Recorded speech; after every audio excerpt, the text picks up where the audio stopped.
दोस्तों नमस्कार।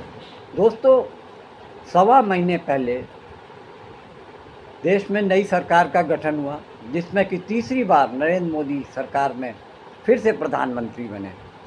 लेकिन इस बार प्रधानमंत्री का वो रुआब और जो चेहरे पर रौनक रहती थी वो अब दिखाई नहीं देती।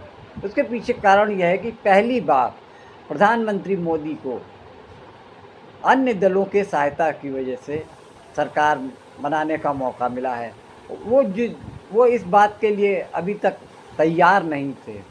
मतलब कहने का ये है कि जब वो मुख्यमंत्री रहे तब भी पूर्ण बहुमत की सरकार चलाते रहे, और जब 10 साल तक प्रधानमंत्री रहे तब भी वो पूर्ण बहुमत की अपनी ही सरकार चलाते थे, जिसमें वो किसी की भी परवाह करते नहीं थे। लेकिन इस बार ये है कि उनकी भाजपा की उतनी सीटें नहीं आ पाईं जिसके बहुमत के आधार पर वो अपनी सरकार बना पाते। इस बार उनको अपने सहयोगियों का साथ लेना पड़ा, और यही वजह है कि वो इतना अपसेट नज़र आते हैं। जिस तरीके से पिछले 10 साल से वो एक ही राह पे चलते हैं, एक ही तरीके का एक रवैया सबके साथ अपनाते हैं, ठीक वैसा अब नहीं कर पा रहे हैं। कारण ये है कि उनकी सरकार बैसाखी की सरकार है। अभी सवा 1 महीना 10-15 दिन ही हुए हैं कि सरकार के जो हालात हैं वो डावाडोल होते हुए दिख रहे हैं। कारण ये है कि जो उनके खास सहयोगी हैं, मतलब जिनकी वजह से सरकार चल रही है, उनके अंदर बेचैनी देखी जा रही है। अब जैसे कि बिहार में नीतीश कुमार 20 साल से मुख्यमंत्री हैं और उनके पास 12 सांसद इस बार जीत के आए हैं। वहीं पर आंध्र प्रदेश के सीएम चंद्रबाबू नायडू, जो हाल में हुए विधानसभा चुनाव में जीत कर भारी प्रचंड बहुमत से सरकार बना चुके हैं, वो भी आजकल एनडीए सरकार में खास माने जाते हैं। कारण ये है कि एनडीए को अपनी सरकार बनाने के लिए 272 का आंकड़ा चाहिए था, जो कि भाजपा अकेले बस में कंप्लीट नहीं कर पा रही थी। उस टारगेट को, उस जादुई आंकड़े को छूने में भाजपा असफल दिख रही थी। तो इन दोनों जो घटकों ने, दलों ने मोदी सरकार को अपना समर्थन देते हुए सरकार बनवाई, लेकिन इसके पीछे भी इनकी अपनी अपनी मंशा थी। मंशा ये थी कि उनको दोनों ही राज्यों को विशेष राज्य का दर्जा चाहिए था। उस समय तो प्रधानमंत्री बनने के लिए उत्सुक नरेंद्र मोदी ने उनको आश्वासन दिया। वही हाल बिहार के मुख्यमंत्री का है कि उनको भी स्पेशल राज्य का दर्जा चाहिए था, जिसकी मांग वो 2005 से कर रहे हैं, और यही दिलासा देते हुए 20 साल से वो मुख्यमंत्री हैं। लेकिन इन सब दोनों ही दलों को 23 तारीख का इंतज़ार था, क्योंकि उस दिन बजट पेश होना था। 23 जुलाई को वित्त मंत्री निर्मला सीतारमण ने देश का बजट, वित्तीय बजट पेश किया। और दिलचस्प बात यह है कि दोनों ही दलों को स्पेशल स्टेटस का प्रदेश नहीं बनाया गया। अब लोगों को ये दिख रहा है कि एनडीए अब टूटा या तब टूटा, क्योंकि दोनों ही ऐसे दल हैं जिनका अगर वो एनडीए से समर्थन वापस लेते हैं तो सरकार गिरना तय है।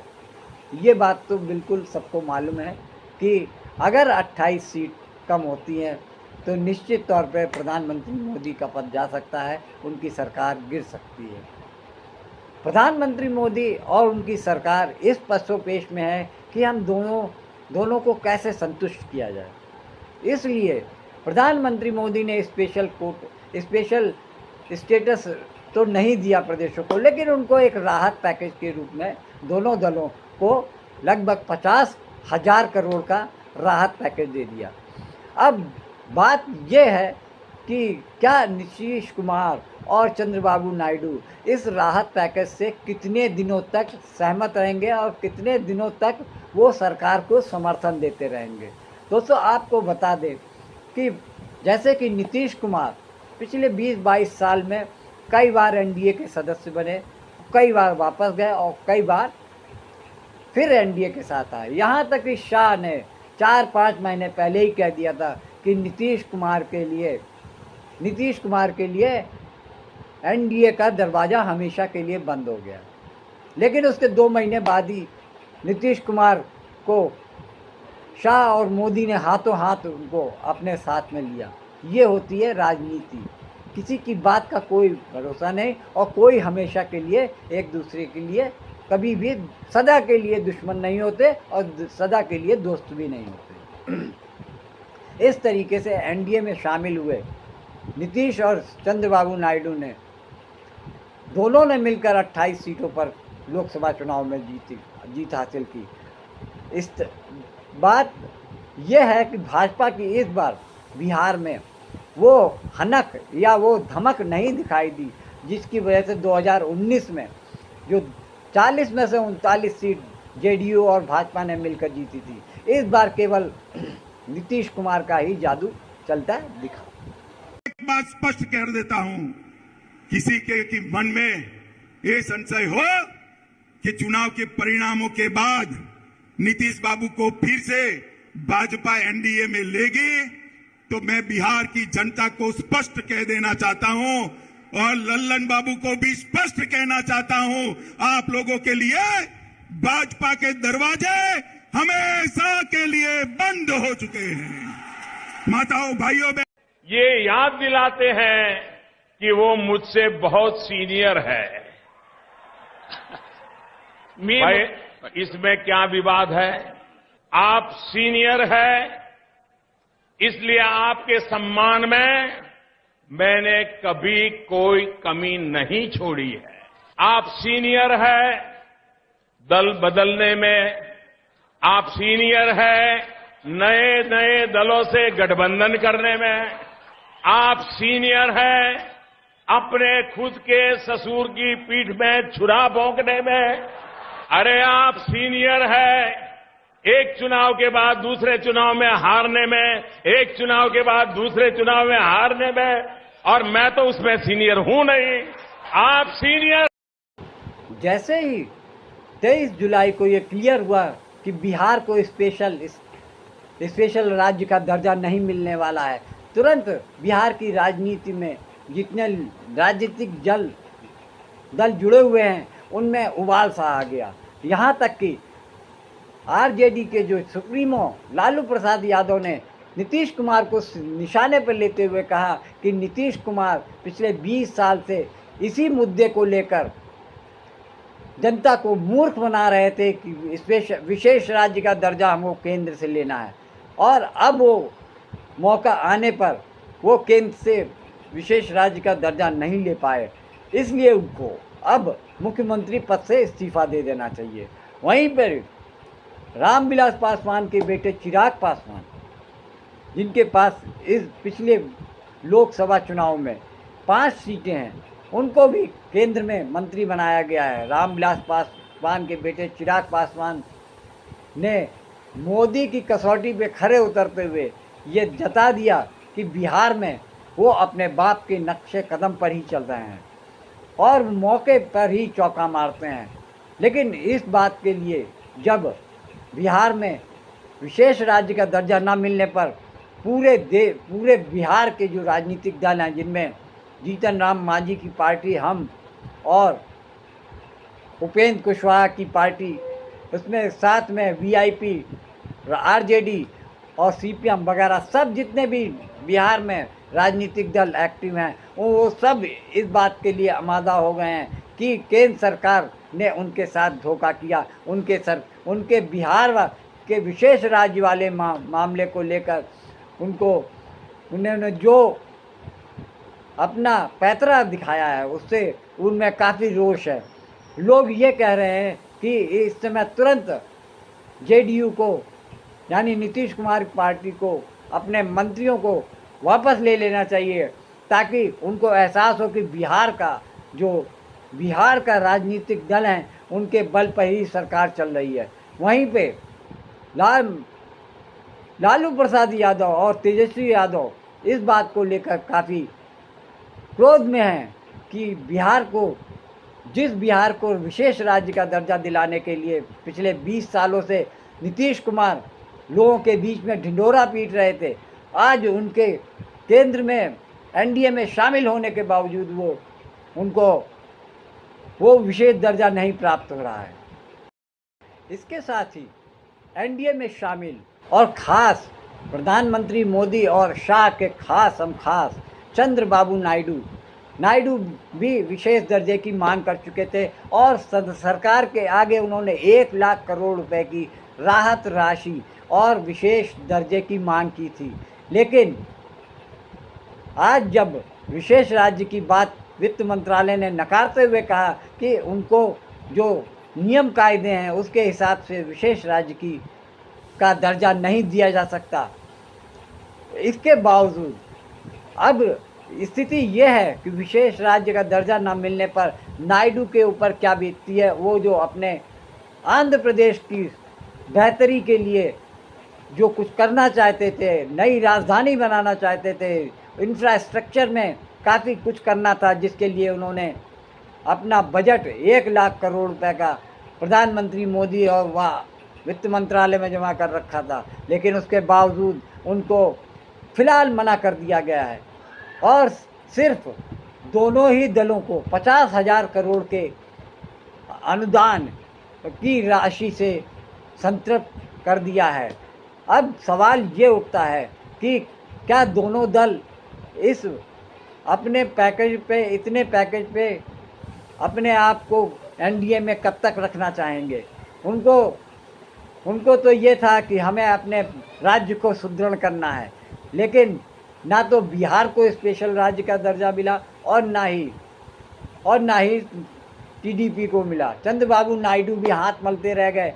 अब एनडीए जो इंडिया गठबंधन है वो कयास लगा रहा था और अभी भी कयास लगा रहे हैं कि शायद चंद्रबाबू नायडू या बिहार के जेडीयू पार्टी सरकार के इस रवैये से नाराज होकर एनडीए से अलग हो जाएगी।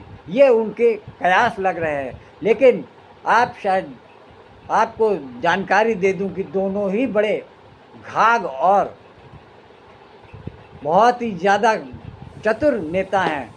एनडीए में बिहार की जेडीयू एनडीए में कई बार गई और कई बार आई,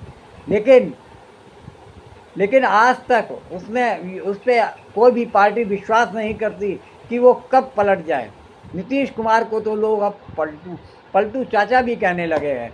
वहीं एनडीए के टीडीपी के जो सुप्रीमो हैं एन चंद्रबाबू नायडू, वो भी 2019 से 2014 में एनडीए के घटक दल होते थे और तब से वो मांग कर रहे थे कि अपने आंध्र प्रदेश के लिए वो विशेष राज्य का दर्जा चाह रहे थे, लेकिन उनको तब भी विशेष राज्य का दर्जा नहीं मिला और इसके विरोध में वो अपने समर्थन को वापस अपने साउथ की राजनीति में जुट गए और प्रधानमंत्री मोदी के खिलाफ में तीसरा मोर्चा के गठबंधन को तैयार हो गए।